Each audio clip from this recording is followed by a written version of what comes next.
Hello everyone, myself Dr. Jyoti D. Gulwani with your subject Financial Accounting 1. Now today we are going to start our new chapter which is known as Stock Valuation and Cost Sheet. That is your chapter number 5. Now why we have to do the valuation of the stock?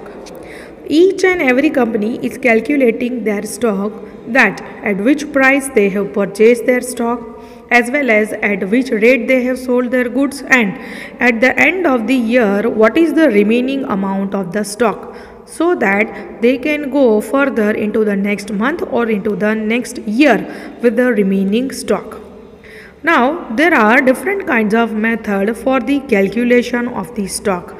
You can see over here there are different kinds of methods. But we don't have to learn these old methods. According to our syllabus, we have to learn method number 1, FIFO method, FIFO. You can see over here, which is known as first in, first out. Method number 2, which we have learned, is LIFO method, that is last in, first out. And third method, according to our syllabus, we have to learn weighted average method. Now, firstly, we are moving further with the first method, which is known as FIFO method for our stock valuation. FIFO, that is first in, first out. Now, before moving further to our question, let us see the format of our stock register. How we have to go with the stock register format. So, all of these three registers are having the same format. Now, what is this format? So, see, firstly, we have to go with the date. Then, second column is receipt. Receipt, that means our purchase of the stock. Next column is issue, that means whatever sales we are doing for the stock. And last one is the balance, that is remaining stock. 4 columns: date, receipt, issue and balance. Now in the column 1 of receipt, here we have to include the reference invoice number, means the purchase bill number. If it is there, we have to mention it, and if you don't want to just write it down, then too it is okay. Then 3 columns are same. You can see quantity, rate and amount, quantity, rate and amount, quantity, rate and amount. In 3 of this major heading, these 3 headings are same. Quantity, rate, amount, quantity, rate and amount. Whenever you do purchase, there is a one column receipt invoice number, and whenever you do the sales, at that time there is a outward invoice number. So just you have to remember, at the time of receipt invoice is there, and at the time of issue the outward number is there. Other 3 columns are remaining same: quantity, rate, amount, quantity, rate, amount, quantity, rate and amount. So as we are going with the method number 1, so let us look to the question.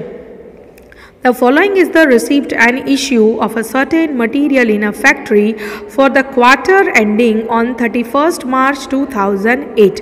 Quarter, that means 3 months are there, that is January, February, March.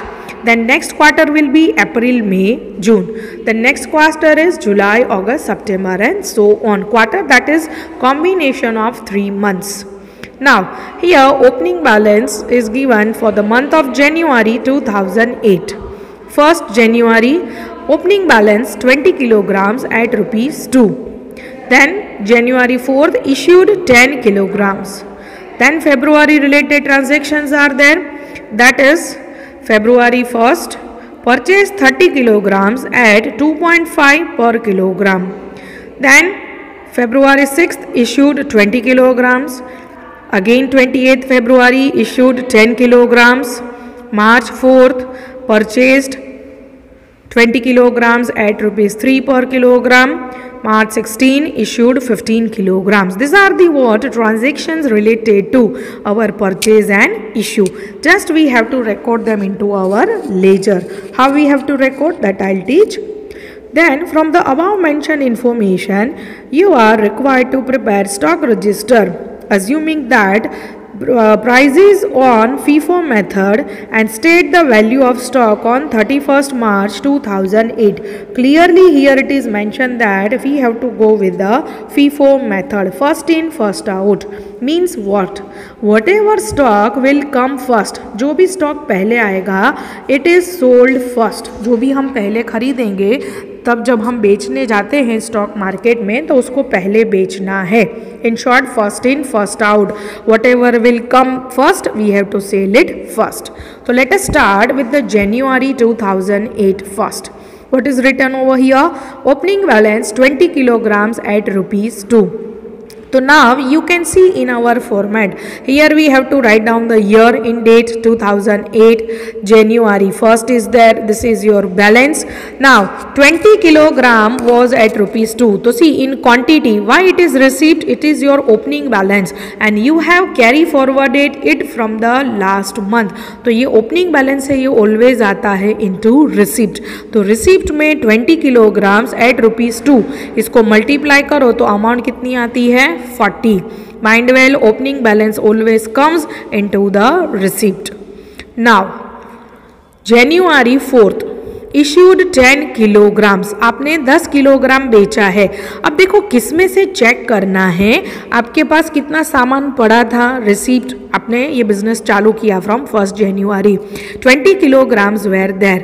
Now you have issued over there 10 kilograms. तो किस में से आपको देना है from this 20 kilograms. ये 20 kilogram का rate कितना था, तो 20 किलोग्राम रेट वॉज ₹2. तो what you have to do, issue मतलब सेल्स किया, तो इशू में यहाँ पे अगर बिल नंबर हो तो हम लिख देंगे. ठीक है, this is the hypothetical example. तो बिल नंबर सिर्फ हाइपोथेटिकल रखे हैं. Now out of this 20 kilogram 10 kilogram is issued. तो see what we have done, 20 में से 10 kilogram issue में दिया. what is the rate, ₹2. तो यहाँ पे ₹2 रखना है एंड 10 into 2 तो अमाउंट कितना बचेगा 20. नाउ इतना इशू किया मतलब आपके पास टोटल 20 किलोग्राम था, उसमें से 10 बेच दिया तो डेफिनेटली आपके पास कितना बचेगा ₹10 is going to be your remaining quantity. Yes, जब भी आप ओपनिंग बैलेंस करो तो बैलेंस में वो डेट में आप लिखते जाओगे that this is your 20 kilogram at the end of the day. Now out of this 20 kilogram 10 is issued on January 4th. तो इसके सामने आप देख सकते हो we remaining is what 10. 10 kilogram बचा, 10 बेच दिया एट द रेट ऑफ 2 तो कितना बचा ₹20. जो डेट आती जाए वो डेट के सामने क्वांटिटी भी दिखाती जानी है. Now next February 1st purchase 30 kilograms at ₹2.5 per kilogram. Purchase किया मतलब रिसीप्ट, स्टॉक आया. तो February 1st 30 kilogram is purchased, तो 30 क्वांटिटी में लिखा, 2.5 इज इन द रेट, तो टोटल अमाउंट कितना हो गया 75. अब आपने February 1st को कोई इश्यू नहीं किया, यहाँ पे कोई इश्यू नहीं है, but at the end of this 1st February अब आपको स्टॉक लिखना है. मतलब आज अगर आप दुकान बंद कर रहे हो तो आज आपके पास कितना स्टॉक है तो यू हैव टू चेक. अब देखो ये 10 आपके पास ऑलरेडी 10 किलोग्राम पहले का पड़ा था और 30 किलोग्राम आप नया खरीद के लाए हो. 10 किलोग्राम आगे का पड़ा था, नया 30 किलोग्राम लाए हो साथ में. तो यहाँ पे बैलेंस में ये साथ में आपको लिखना है. कैसा, 10 पहले का और अभी का 30 किलोग्राम, तो टोटल मिलके कितना हो गया 40 किलोग्राम. दोनों का रेट अलग अलग वहाँ पे लिखना है. तो 10 kilogram is eight the rate of 2, 30 kilogram is eight the rate of 2.5. तो your total amount is what 95 total amount. ठीक है, ये दोनों मिला के आपकी क्वांटिटी है eight the end of day February 1st. Now next transaction is for February 6th issued 20 kilogram. आपने 20 किलोग्राम इशू किया मतलब सेल्स किया एट 6 February. अब किस में से सेल करना है, ये जो अमाउंट आपके पास थी ना 40 इसमें से, लेकिन इशू कितना करना है 20 किलोग्राम्स. तो देखो 2 सामान थे हमारे पास, स्टॉक थे. तो पहला स्टॉक कौन सा था 10 किलोग्राम वाला, तो पहले इसको बेचेंगे, फिर ये 30 किलोग्राम है इसमें से 10 बेचेंगे. ठीक है, टोटल हमें 20 इश्यू करना है, तो firstly 10 at the rate of what था 2, तो यहाँ पे 10 at the rate of 2। Then बाकी 10 किस में से देना है, बाकी 10 ये जो 30 वाला स्टॉक था ना उसमें से 10 निकाल के देना है, तो एट द रेट ऑफ 2.5। ठीक है, तो ये दोनों मिला के how much you are going to issue 20 kilograms. तो ये देख सकते हो 20 kilogram is issued over here. अभी टोटल आपके पास 40 स्टॉक था, out of that 20 is issued, तो कितना बचा होगा, ओनली 20। तो 20 किलोग्राम बचा है, बट कौन सा बचा है, ये 2.5 रुपये वाला। ये 2 रुपये वाला तो पूरा सामान बेच दिया, तो now it is not there in our hand. तो अब बेचना है आपको फ्रॉम द रिमेनिंग वन 30 में से 2.5 रुपये वाला बचा, तो 20 kilogram at the rate of 2.5। तो कितना अमाउंट आपके पास बचेगा, ₹50। Next transaction, see first in first out, मतलब जो पहला आपके पास स्टॉक है उसमें से पहले आपको सामान बेचना है। Now 28 issued 10 kilograms. अभी वापस आपने इशू किया ऑन द डेट ऑफ 28, कितना इशू किया, 10 किलोग्राम्स। तो अगेन देखो ऊपर वाला स्टॉक देखना है, लास्ट दिन पे कितना बचा था, 20 kilograms. Out of this 20 kilograms, you are going to issue 10 kilograms at the rate of 2.5. तो कितना बचा आपके पास, ₹25। ठीक है, अभी ये 20 में से 10 आपने स्टॉक दे दिया, out of this 20 10 is sold, तो कितना स्टॉक बचेगा आप लोगों के पास, only 10 at the rate of 2.5। Now next is March 4th, purchase 20 kilograms at ₹3। अब हम नया परचेज कर रहे हैं, तो परचेज हम यहाँ पे लिखेंगे 20 kilograms eight the rate of ₹3 is purchased. तो 20 इंटू 3 कितना हमने टोटल परचेज किया, 60। अभी उस दिन हमने कोई सेल्स नहीं किया।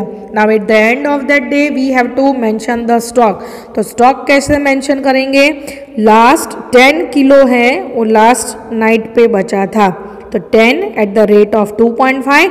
नया 20 किलोग्राम अभी हमने परचेज किया, तो 20 इंटू 3 तो 85। तो टोटल स्टॉक मिला के कितना हुआ आपका, 30 किलोग्राम्स। जो पहले का स्टॉक पहले लिखना है, फिर नया स्टॉक उसमें आपको करना है add. Next is March 16, issued 15 kilograms. अभी आपको 15 किलोग्राम्स इश्यू करना है, तो देखो लास्ट स्टॉक ही आपको देखना है, what is your last stock. हमारे पास 30 किलोग्राम था, 30 में 10 पहले का था, 20 बाद का था।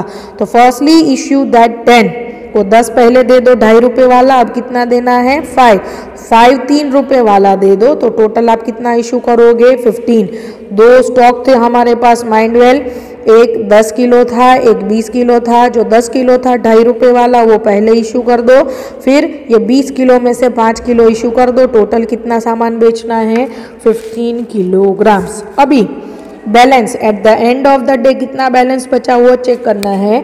तो out of this 30 kilograms you have sold 15 kilogram, तो what is remaining, remaining is 15 kilogram. ठीक है, तो ये 15 लिख दिया। Now at the end of the day हमारे पास 31st को भी कितना बचेगा, 15 किलोग्राम बचेगा। अब सिर्फ आपको टोटल कर देना है। टोटल कैसे करना है, ये क्वांटिटी का टोटल, रेट का कभी टोटल मत करना, अमाउंट का total. In the same way do the total of issue and rate. What you have to do in the balance, balance में ये जो लास्ट का स्टॉक बचा है सिर्फ उसका ही टोटल बताना है। जो लास्ट का टोटल बचा है वही स्टॉक बताना है। Now to get the key देखने के लिए क्या करना है आपको, मतलब ये आपका आंसर राइट है कि रॉन्ग। तो देखो टोटल परचेज आपने 70 यूनिट्स किया था, out of that you have sold 55 units, है ना। ये रिसिप्ट का क्वांटिटी है, ये सेलिंग का क्वांटिटी है।